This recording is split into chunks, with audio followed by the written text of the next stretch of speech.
Amém, glória a Deus. Aplauda o Senhor mais uma vez nesse lugar, porque Ele é merecedor de toda a honra, toda a glória e todo o louvor. Amém?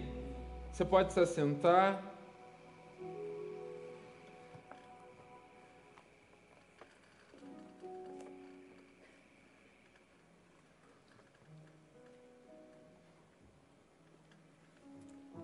Hoje nós vamos falar sobre um tema muito importante na nossa caminhada. Então quero pedir para que você abra sua Bíblia no livro de Atos, capítulo 13.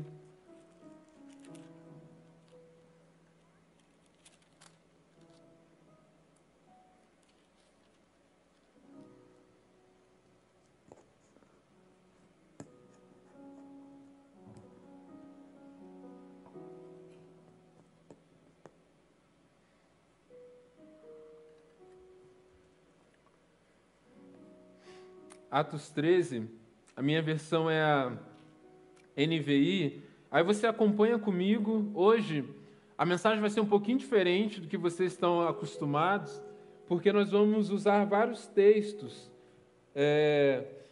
O tema da mensagem hoje é o preço da comunhão. E tudo aquilo que a gente vai refletir aqui hoje tem a ver com, principalmente, 3 personagens que tem aqui na Bíblia. Começa a história aqui no livro de Atos, mas tem algumas partes, alguns momentos desse relacionamento que ele é revelado a nós através de outros textos que estão também aqui no Novo Testamento, tá bom? Então nós vamos usar esses 2 primeiros textos como um ponto de partida, e à medida que a gente for desenvolvendo a mensagem, nós vamos construindo também através de outros textos que falam sobre os mesmos personagens, tá bom? Então vamos lá, Atos 13, primeiro que a gente vai ler é o versículo 13, diz assim: De Pafos, Paulo e seus companheiros navegaram para Perge, na Panfilha. João os deixou ali e voltou para Jerusalém. Tá bom? Então aqui a gente já vê 2 personagens. A gente vê Paulo, o apóstolo Paulo, e a gente vê aqui um João. Então o texto que a gente leu está falando o quê? Eles saíram de uma cidade, foram para uma outra cidade, que era aqui Perge, e João deixou Paulo ali naquele lugar e ele volta para Jerusalém. Amém? Agora eu quero que vocês virem um pouquinho aí e vai para o capítulo 15. E vai ter aí a continuidade desse relato bíblico. Mais um momento que aponta também para o que aconteceu naquele momento anterior. Vamos lá.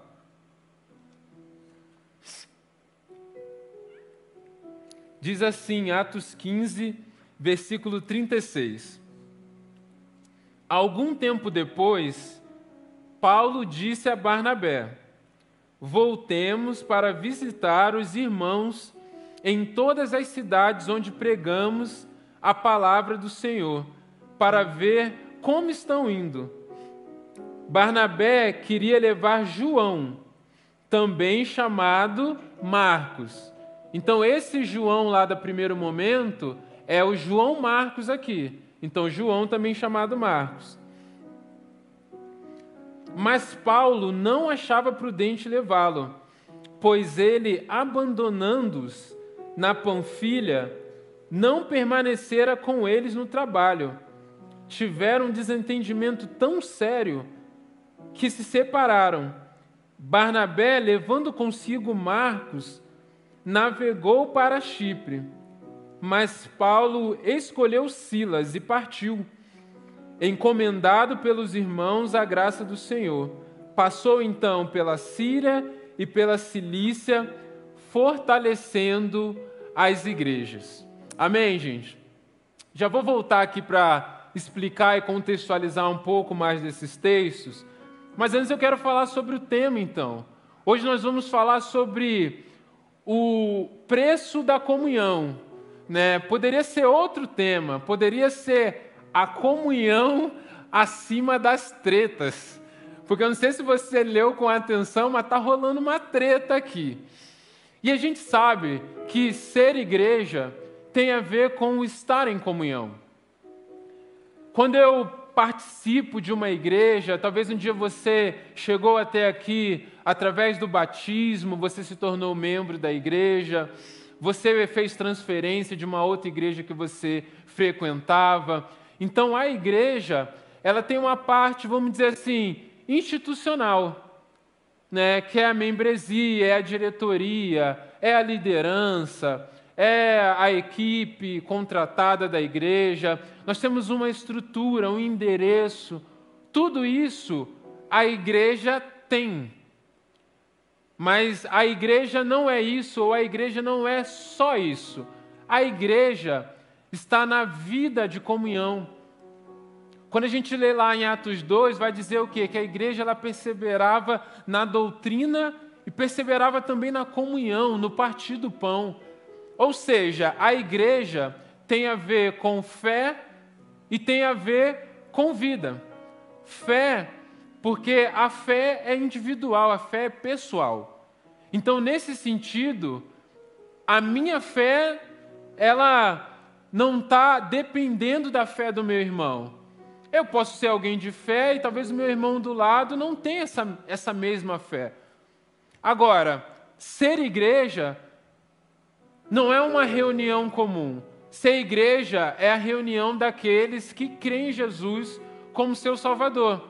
Essa fé é individual, essa fé é pessoal, mas ela se desenrola numa vida em comunidade, uma vida em comunhão. Ou seja, eu posso ter a minha fé sozinho, a minha fé pessoal com Deus, mas eu não posso viver essa vida sozinho. Essa vida ela é compartilhada. Então a minha fé é individual, mas eu entro na família de Deus onde vivo como uma comunidade de fé. Então existe uma igreja no sentido global. Então nós somos igreja aqui com quem crê em Jesus lá no Japão. Nós somos igreja de maneira global. Agora, nós somos uma igreja também local, porque somos uma comunidade de fé, Igreja Batista Alameda. É aqui que nós caminhamos juntos, é aqui que nós conversamos, é aqui que nós nos reunimos nas células, e é aqui que nós tretamos também.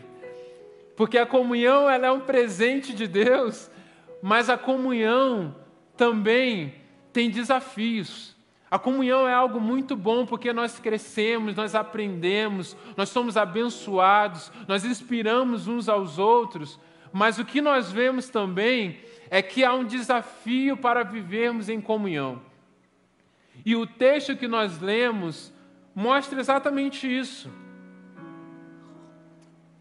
Mostra que, mesmo que a comunhão fosse uma realidade da igreja ali no livro de Atos, haviam desafios para que aqueles que serviam a Jesus, aqueles que criam em Jesus, conseguissem caminhar juntos.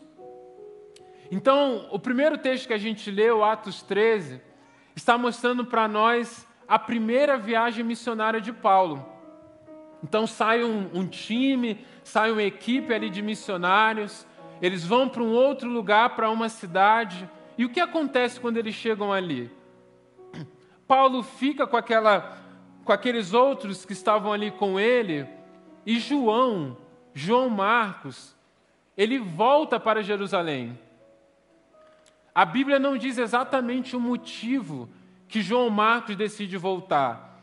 Os estudiosos eles especulam que é porque João Marcos ele era muito jovem nesse período. João Marcos ele é primo de Barnabé, então poderia ser porque ele estava com medo, inseguro, e sabendo que já naquele momento haviam perseguições, talvez ele pensou assim, não, eu vou até aqui com vocês, mas a partir daqui eu vou voltar. Então essa que foi a situação. Mas João Marcos, a gente vê na caminhada que ele foi alguém importante. Inclusive, o Evangelho de Marcos foi escrito por esse aqui. Por esse Marcos, esse João Marcos que está aqui citado. Então ele foi alguém que na caminhada a gente vai ver que ele foi relevante, ele teve um papel importante. Agora, no capítulo 15, a gente mostra que essa decisão de João Marcos de voltar, sabe? De deixar, ó, vocês vão e eu vou voltar lá para Jerusalém. Não agradou Paulo, não. Não agradou Paulo. E na segunda viagem de Paulo, ele fala assim, olha, nós vamos, Barnabé, mas tem uma coisa, João Marcos não vai com a gente, não. E aí eu fico tentando especular como é que foi aquela conversa. E talvez Barnabé, aquele mais coração, era o primo dele. Não, Paulo, vamos levar João Marcos com a gente. Mas o texto diz que eles tiveram um grande desentendimento. Então, assim, é muita treta vixe mesmo. Que não teve resolução. Eles tretaram e Paulo falou assim, ó, eu vou seguir em frente. Silas, vem cá, vamos comigo. E Barnabé, ó, João Marcos, vamos lá comigo então, porque não teve conversa. Então eles tiveram o quê? Um conflito. Então, da mesma forma que o livro de Atos nos mostra uma igreja que persevera na comunhão, no partir do pão, que tinha tudo em comum. Então a gente pensa assim, era um paraíso. Agora, esse mesmo texto nos revela que homens de Deus como Paulo e um homem de Deus como João Marcos, que foi inspirado por Deus para escrever parte da Bíblia a nós, eles também tiveram conflito. Então, se nós estamos falando sobre o desafio da comunhão, sobre esse preço da comunhão, a gente precisa aprender com a história desses homens.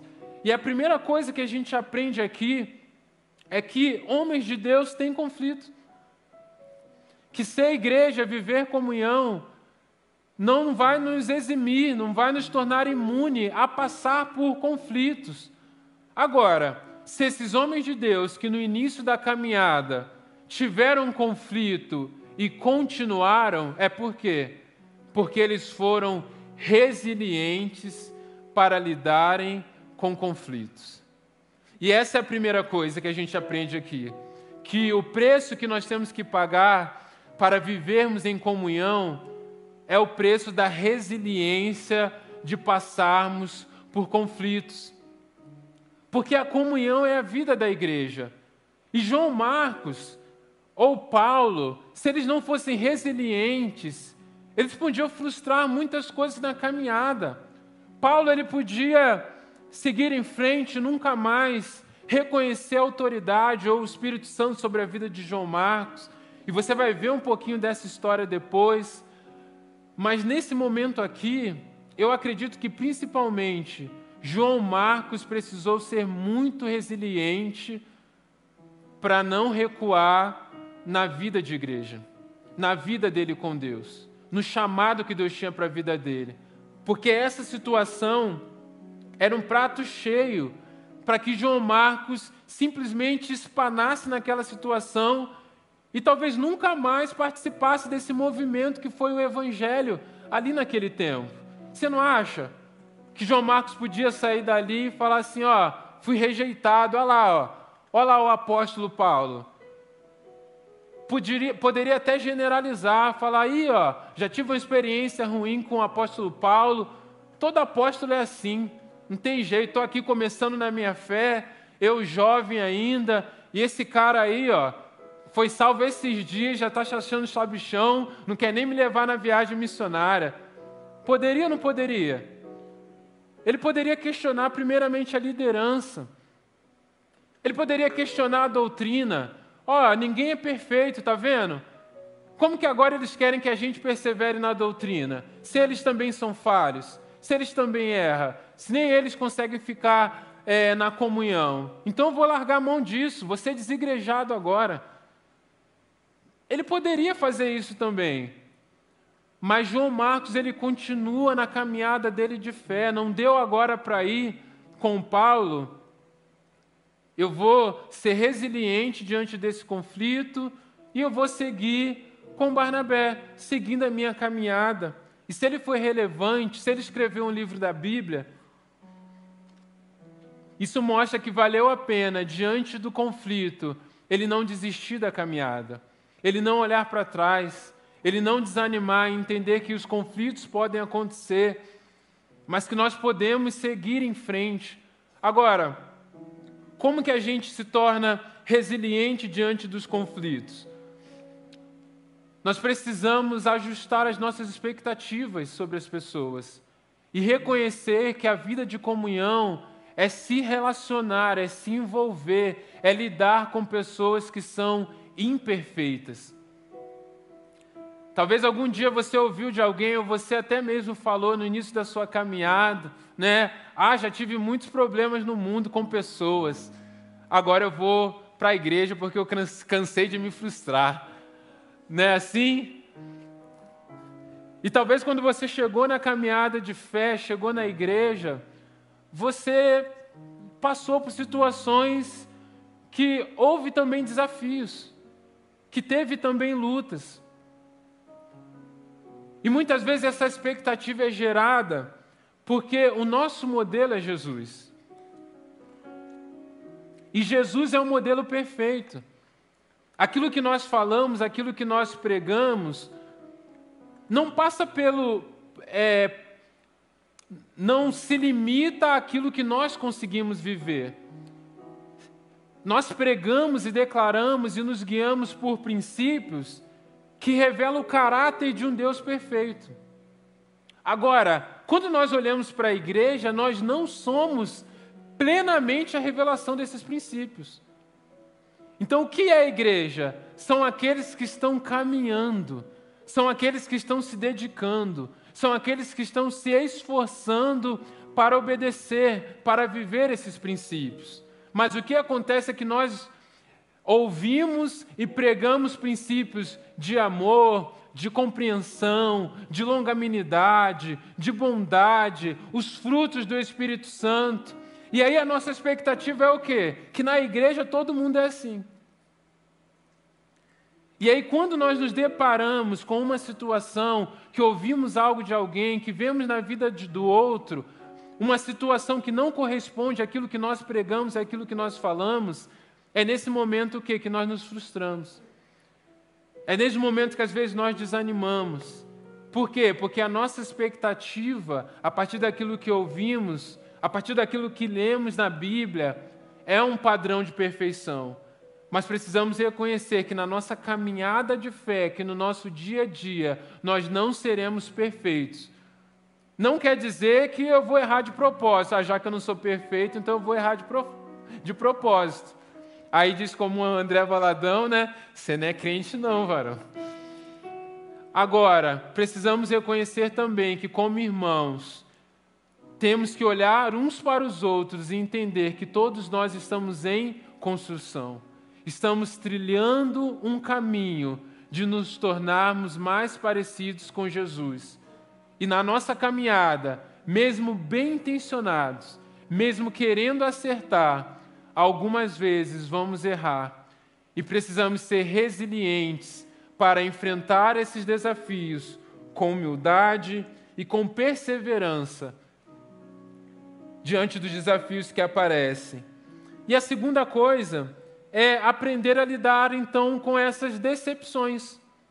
Porque se entendemos que os desafios vão aparecer, que pessoas vão errar conosco, mesmo nesse contexto de igreja, né? Mas não só na igreja, na família, no trabalho, pessoas vão errar conosco. Precisamos aprender a lidar com decepções. E muitas vezes essas decepções vêm de pessoas que a gente mais acreditava, mais confiava, mais tinha expectativa de fazer algo por nós. Precisamos equilibrar essas nossas expectativas para que quando passarmos por um conflito, a gente não venha generalizar, a gente não venha desistir, a gente não venha achar que todo mundo é assim. Sabe, uma vez eu vi uma história de um casal de missionários que eles foram enviados pela igreja deles para um país bem distante e eles ficaram 50 anos no campo missionário, enviados pela igreja, servindo, representando aquela igreja num outro país. E quando eles fizeram 50 anos de ministério, eles já eram idosos.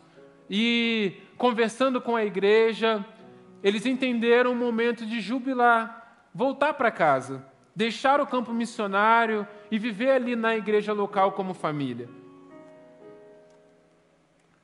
E aí eles voltaram, chegaram de navio na cidade deles, e ali no cais tinha uma multidão de gente, muitas pessoas mesmo ali, e eles falaram: nossa, que maravilha, a gente ficou 50 anos longe, e agora nós estamos voltando, e olha quantas pessoas tem aqui para nos esperar, para nos agradecer, para honrar as nossas vidas.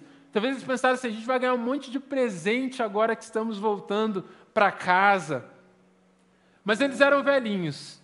E por serem velhinhos, eles tinham mais dificuldade para carregar as malas, para sair do local. E eles foram fazendo tudo bem devagar.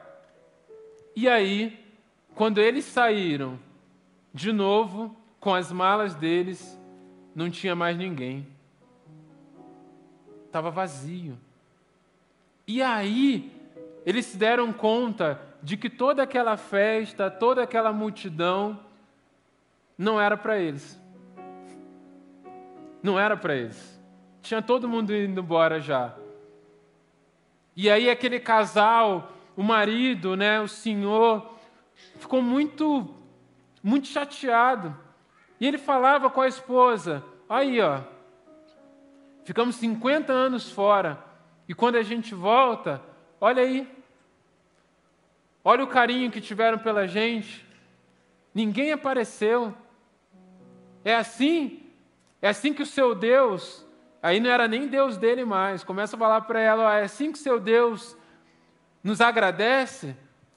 É assim que o seu Deus recebe a gente de volta? Pergunta aí para o seu Deus por que ninguém veio nos receber. Pergunta aí para o seu Deus por que a gente chega em casa e a gente está aqui sozinho agora, sem ninguém. E foi passando alguns dias e ele não conseguia resolver essa situação no coração. E ele falava sempre com ela: e aí, conversou com o seu Deus?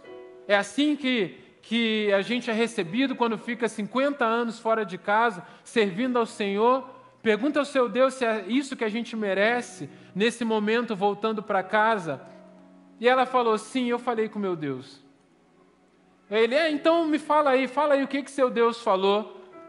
E ela disse: o meu Deus me disse que eu ainda não cheguei na minha casa.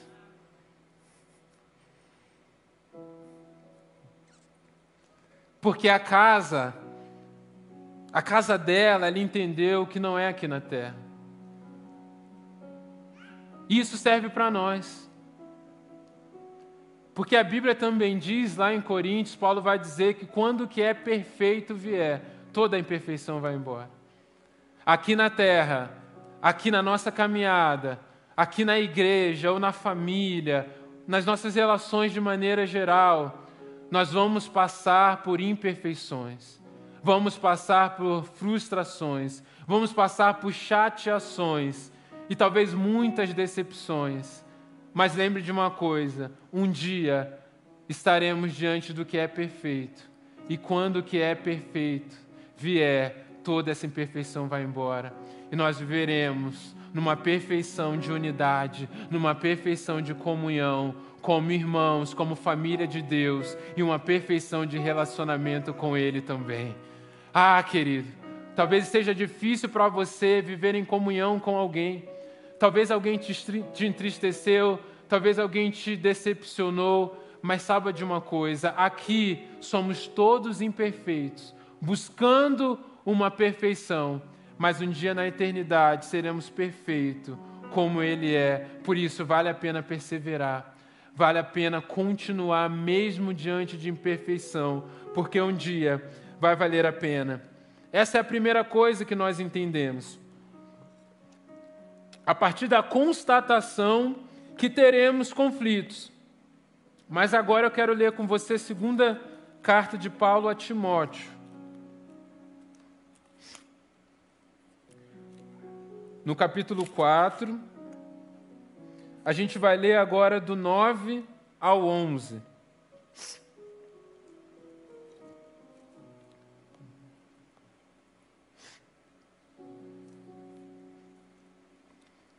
2 Timóteo 4, de 9 a 11, diz assim: procure vir logo ao meu encontro, pois Demas, amando este mundo, abandonou-me e foi para Tessalônica. Crescente foi para a Galácia e Tito para a Dalmácia. Só Lucas está comigo. Traga Marcos com você, porque ele me é útil para o ministério. Ah, meu irmão.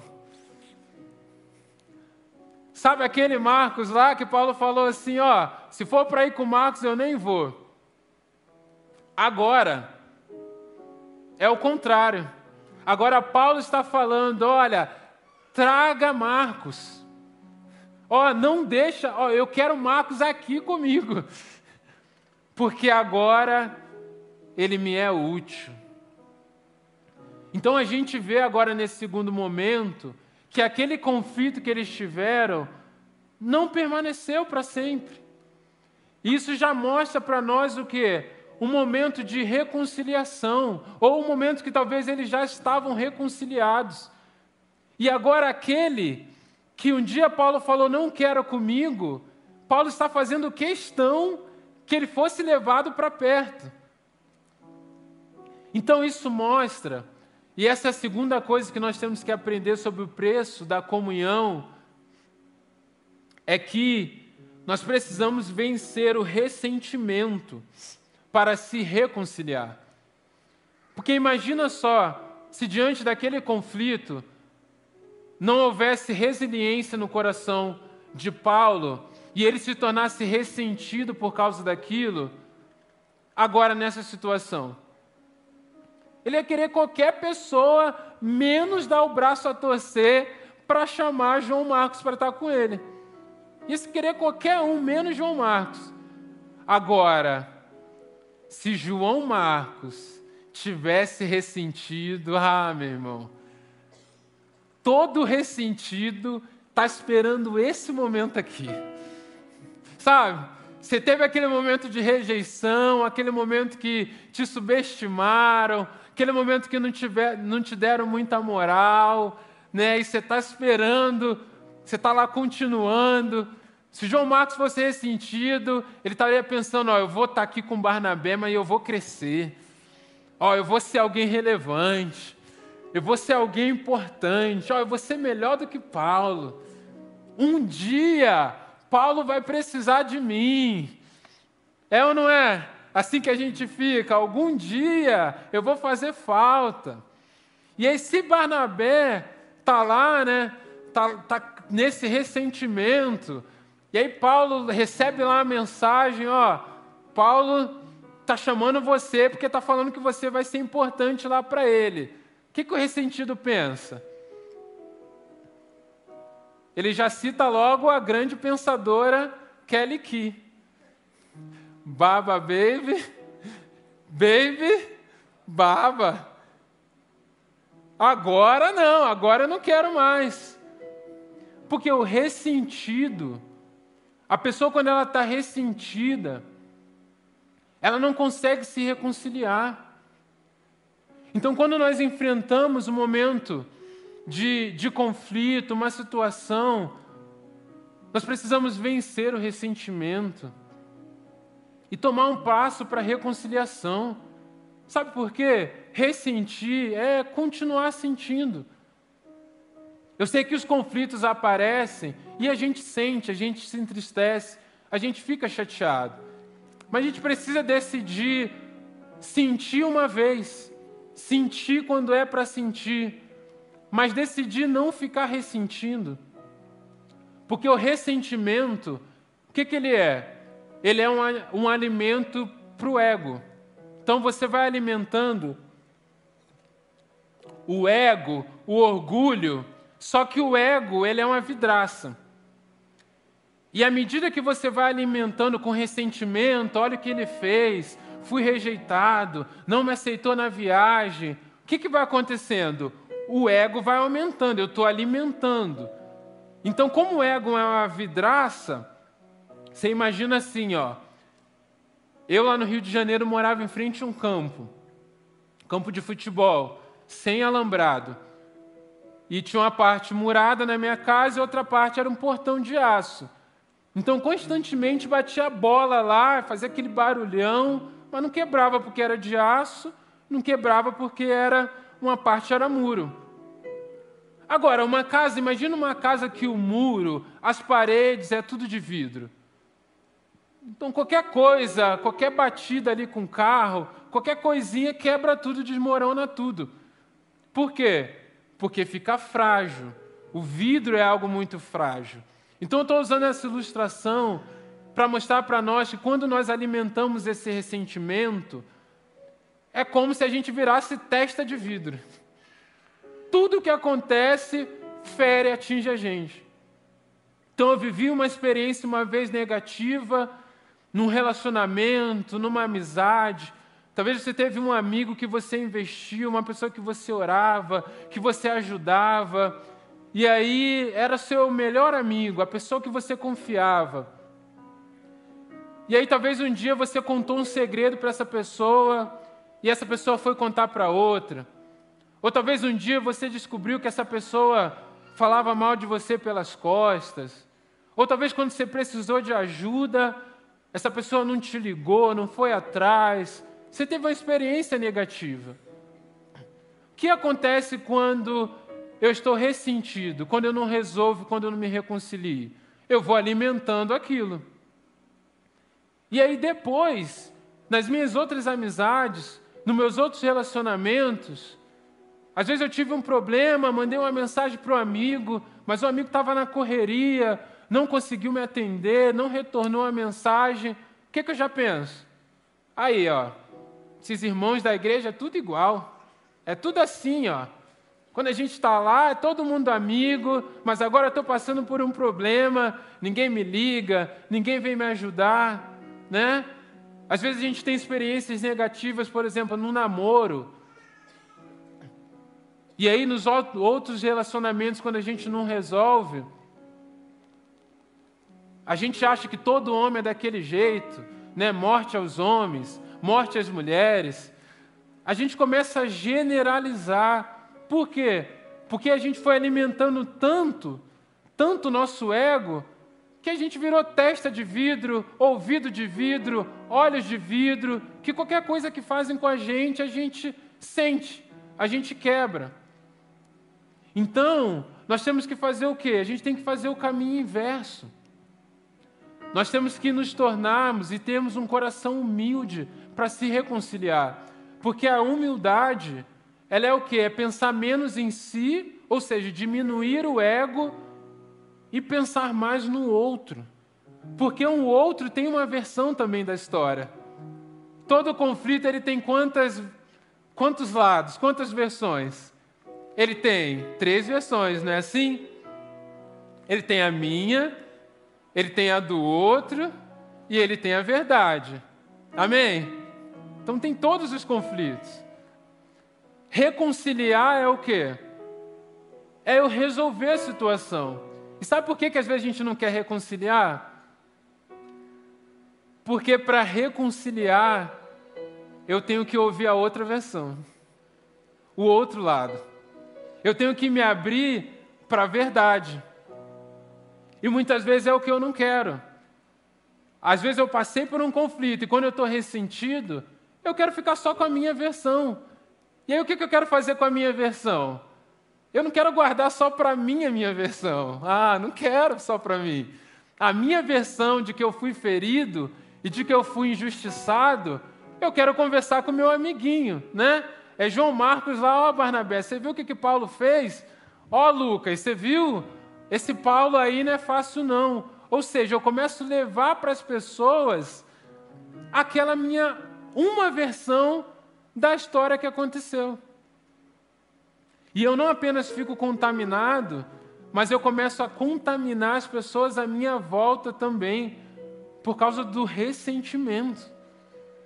Então, ressentimento é algo perigoso, porque a minha versão da história é só um percentual às vezes não está totalmente certo, às vezes não está totalmente errado, a não ser que você seja marido. Se você for marido, aí a sua versão da história está totalmente errada, não é assim? Então, o Gabriel sabe, o Dani sabe. Então, se você não sabe disso, você é casado, marido, não sabe disso, Holy Casais, último sábado, você pegar dicas como essas e muito mais, tá bom? Então, se você é marido, a sua versão está totalmente errada. Fique tranquilo em relação a isso. Se você está querendo casar, já é a primeira dica que eu te dou. Seja feliz, meu amigo. Tá bom? Mas nos outros relacionamentos, amizades, situações, às vezes a nossa situação está parcialmente correta. Agora, dificilmente a gente passa por uma situação, um conflito, onde não tem a nossa parte também. Onde não lidamos errado, onde talvez não reagimos errado. E às vezes a gente não se reconcilia porque não queremos ouvir a versão do outro sobre o que nós fizemos. A versão do outro também sobre a nossa postura, sobre o que nós falamos. Não queremos ser confrontados. Então, para que haja reconciliação, eu preciso também abrir mão do ressentimento, tomar coragem e ir até a pessoa e ouvir e acolher a versão dela, mesmo que aquilo me confronte.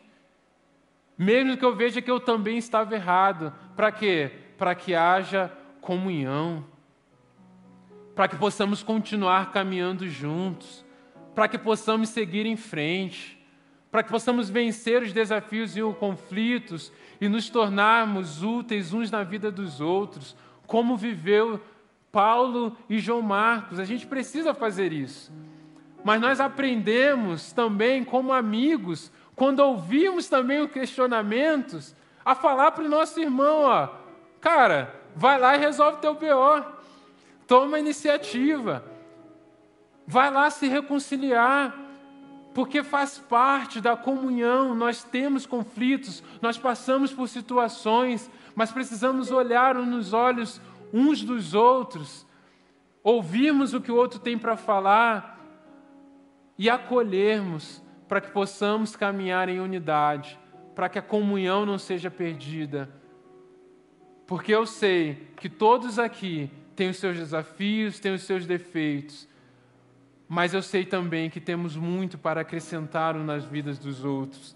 Então vale a pena vivermos em comunhão e vale a pena pagarmos o preço de deixar de lado o ressentimento e irmos até o outro para uma reconciliação. Amém? Então faz cara de profeta aí agora. Vai lá. Cadê? Faz sua melhor cara de profeta. Vai lá, Gabi. Você que é profeta, como é que é cara de profeta? Vira para quem está do seu lado aí agora. Eu nunca faço isso, mas hoje eu vou fazer. Fala assim, ó. Vai, eis que te digo. Tem que ter o eis que te digo. Eis que te digo. Vai lá e resolve o seu BO. Comunhão exige coragem para olhar no olho daquele que te ofendeu ou daquele que você ofendeu. Ouvir a outra versão.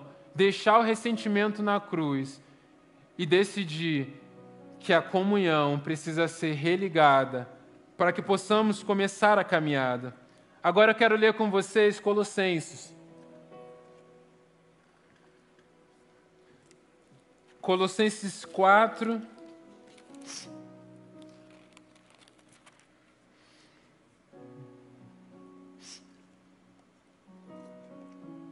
A gente vai ler o 10 e o 11.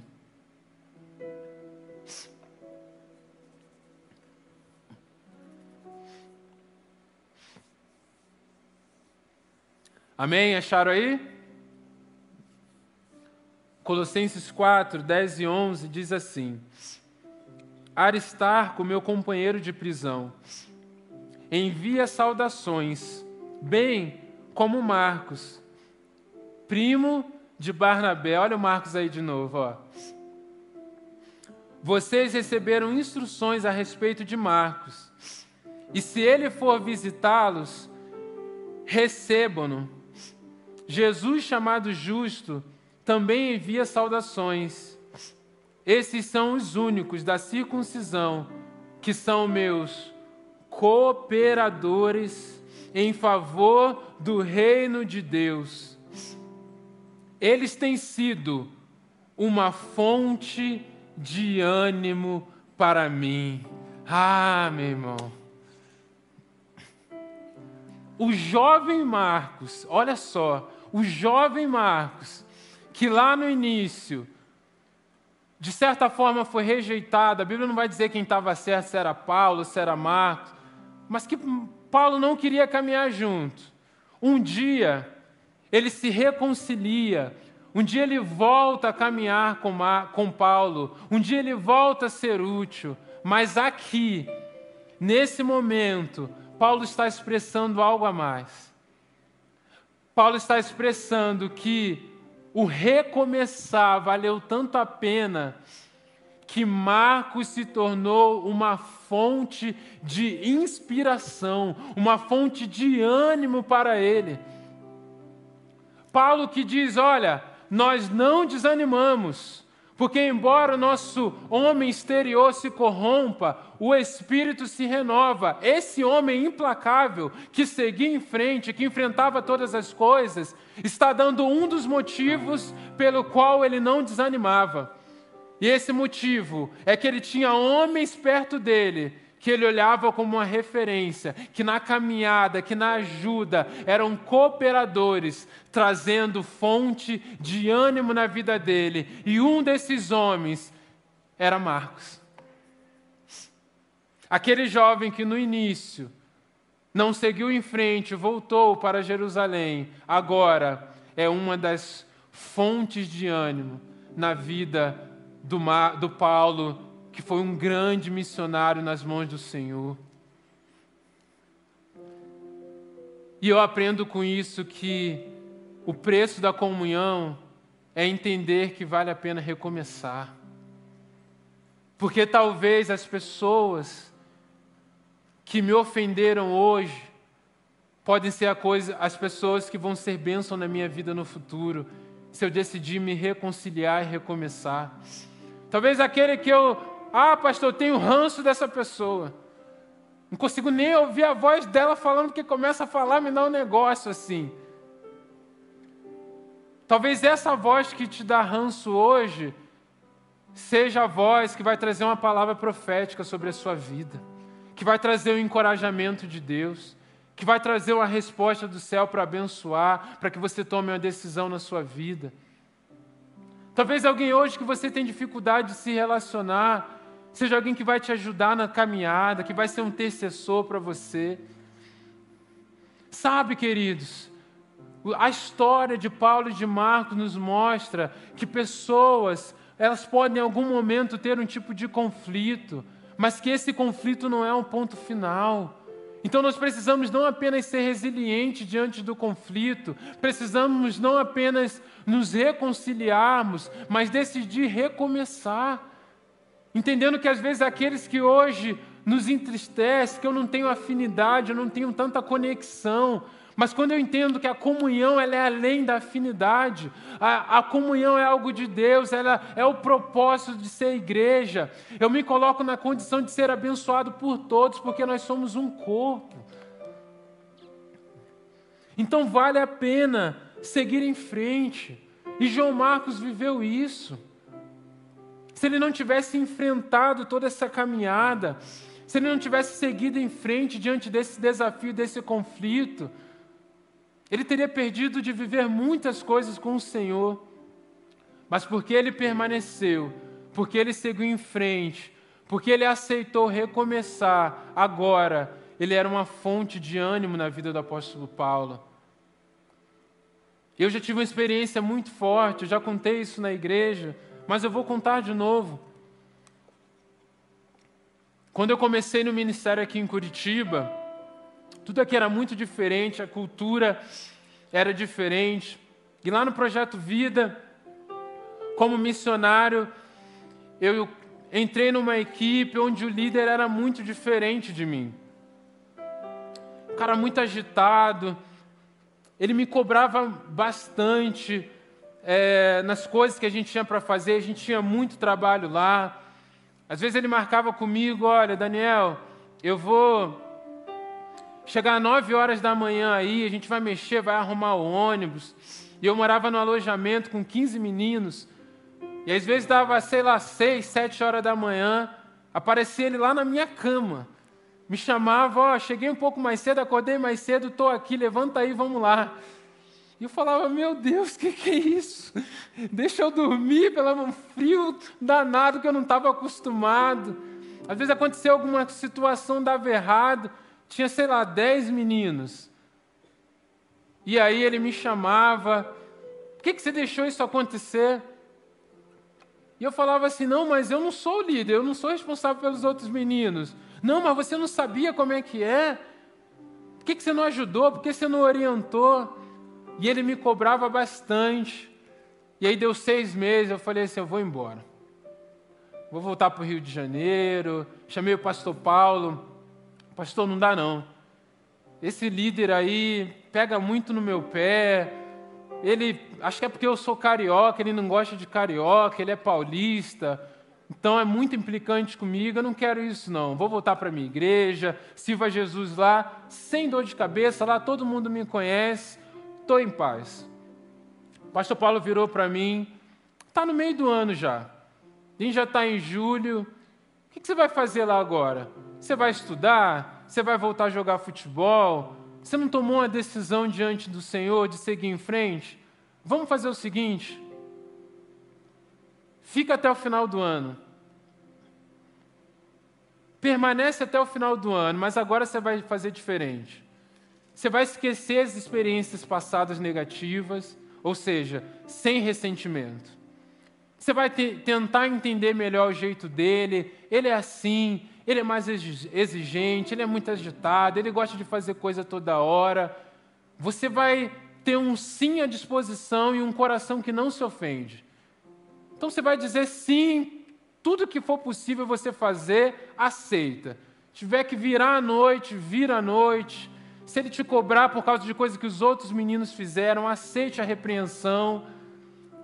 E aí, se você fizer todas essas coisas, e mesmo assim você quiser ir embora, a gente sabe que Deus conduziu tudo dessa forma, você volta para a sua cidade e segue em frente. Sair de lá, beleza. Fácil. Agora meu nome é sim. É só 6 meses. 6 meses dizendo sim, aceitando, indo para onde ele quisesse, toda hora, e muda de ideia, e vamos lá. Há 6 meses eu me livro desse negócio. E siga a minha vida. Já entreguei meu tempo missionário ao Senhor. Agora eu vou seguir a minha vida. Tomei essa postura. A partir do momento que eu deixei o ressentimento de lado e eu tomei a iniciativa, fui lá e falei, conta comigo agora. E ele falou, não, se você quiser eu paro de te cobrar, vou cobrar você igual eu cobro os outros, eu acredito que você pode ir além, mas eu posso te cobrar como os outros meninos. Eu falei, não, me cobra o máximo que você puder mesmo. Eu quero crescer. Estava assim, vai passar 6 meses, vou para cá. Então não, pode cobrar, tá bom. Ano que vem não estou mais aqui mesmo. Então pode fazer. O nosso relacionamento mudou totalmente. Ele hoje é pastor, é um dos pastores da equipe da PIB. E nós nos tornamos grandes amigos até hoje. Esse, que eu não gostava dele de jeito nenhum, foi aquele que a primeira vez me inspirou e me motivou para que eu começasse a evangelizar pessoas. Esse pastor, uma vez a gente encerrou o teatro numa escola, e eu estava saindo do teatro, e quando eu estava saindo, ele pegou o microfone que ele ia fazer o apelo, e ele falou assim, hoje é você. E eu falei, mas como assim? Ele falou, Deus falou no meu coração que você tem algo para falar para esses jovens numa escola. E ali foi a primeira vez que eu fiz um apelo em uma escola, preguei de Jesus para mais pessoas, e muitos ali entregaram a vida a Jesus naquele momento. As primeiras experiências de ministrar, de liderar, eu tive com esse amigo. E quando chegou, isso foi em julho que a gente teve esse conflito, eu queria ir embora. Quando chegou em novembro, ele me chamou e falou assim, olha, Deus colocou no meu coração, e eu conversei com o pastor Paulo, para que a partir de hoje, você seja o líder auxiliar da nossa equipe. E aí eu comecei a caminhada de liderança junto com ele. 2 anos depois eu virei pastor, líder de uma das equipes missionárias do Projeto Vida, porque ele investiu na minha vida e me treinou. Até que eu vim aqui para Alameda. A pessoa que mais eu achava que não daria certo na minha caminhada, a pessoa que achava que mais era o motivo da minha desistência, foi a pessoa que Deus usou para ir além, para aprender coisas novas. E foi uma das ferramentas para que hoje eu pudesse estar aqui. Pode ser assim, talvez.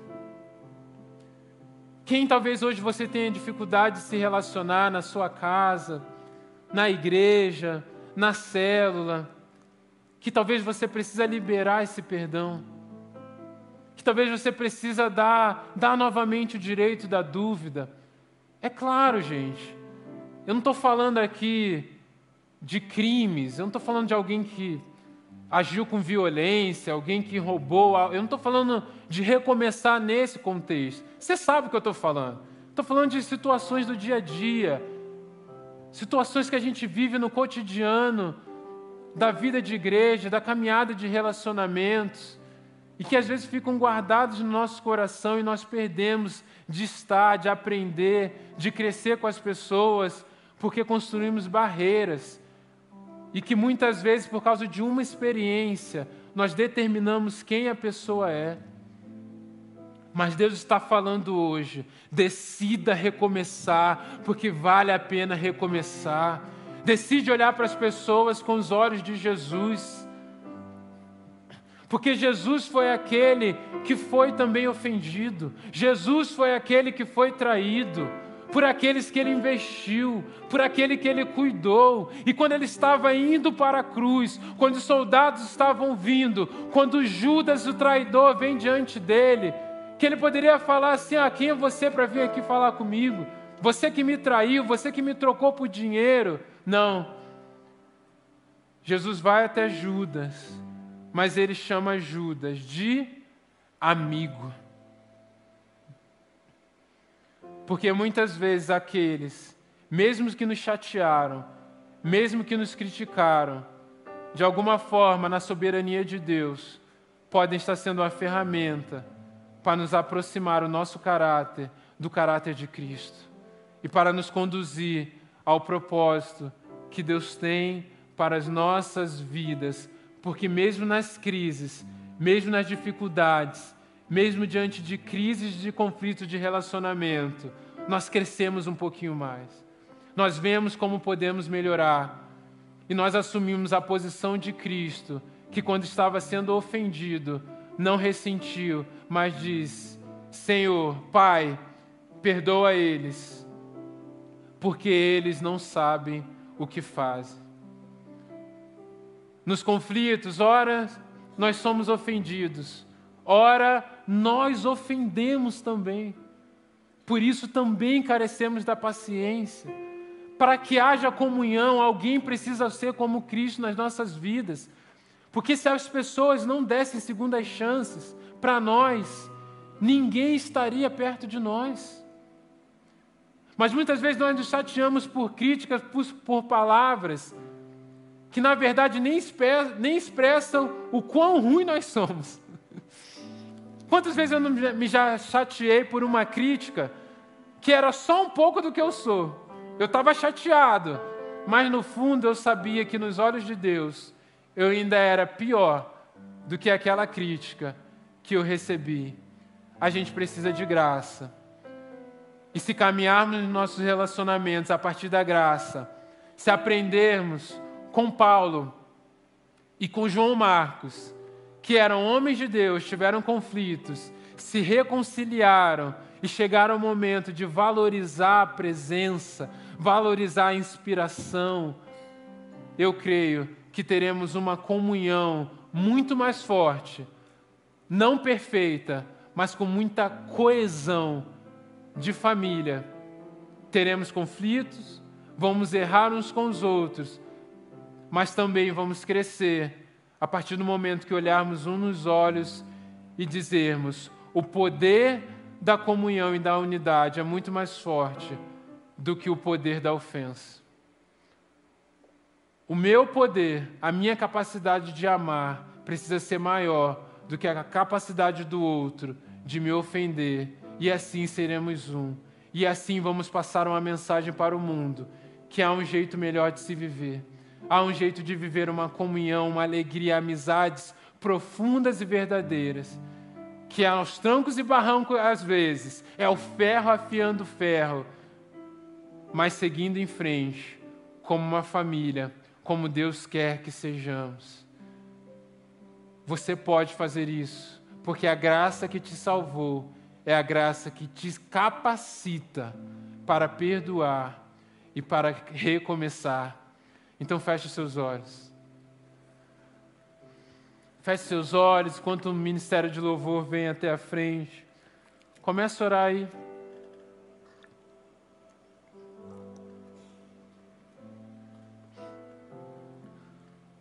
Podia até ter troca de cálice hoje aqui, né? Oh, glória! Mas eu quero que você ore diante do Senhor. Talvez você tenha tido dificuldade com alguém. Pode ser um parente seu, pode ser até com seus pais, pode ser com um primo, um tio distante, um irmão. Decida recomeçar. Decida se reconciliar. Talvez no seu relacionamento dentro da sua casa, marido, esposa, tenham coisas que está ressentindo ainda, difícil deixar para trás. Decida deixar na cruz, aqui hoje, nesse lugar. Decida vencer essas dificuldades e dar uma nova oportunidade de aproximação. E talvez hajam irmãos aqui da família de Deus, da igreja local, da comunidade de fé, alguém na sua célula que falou algo que você não gostou, alguém que você serve ministerialmente, que um dia fez algo, alguém que você talvez te tratou mal, ou alguém que você fez algo, alguém que você tratou mal, alguém que você feriu, alguém que você chateou.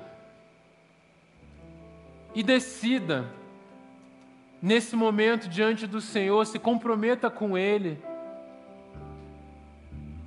a recomeçar. E para recomeçar, muitas vezes, precisa da iniciativa de um para que dois recomecem. Precisa do pontapé de um para que dois possam voltar a viver em comunhão. Decida se comprometer a você ser essa pessoa. Não espere que o outro vá até você, mas vá você se reconciliar. Quando alguém vem até nós para uma reconciliação, para pedir perdão, liberar perdão é algo bom, mas o caminho é excelente. O caminho daqueles que são modelos de Cristo na terra é tomar a iniciativa até quando nós somos os ofendidos. E eu quero orar por você aqui nesse lugar. Você que pensou pelo menos uma pessoa que você tem tido alguma dificuldade de relacionamento e que você pode tomar uma atitude de reconciliação e de recomeço, dar um lugar novamente, decidir caminhar junto novamente, seja na sua família, no trabalho, na igreja, tem pelo menos uma pessoa que você quer se comprometer a dar um novo passo. Eu quero que você saia do seu lugar e venha até aqui à frente, nós vamos orar.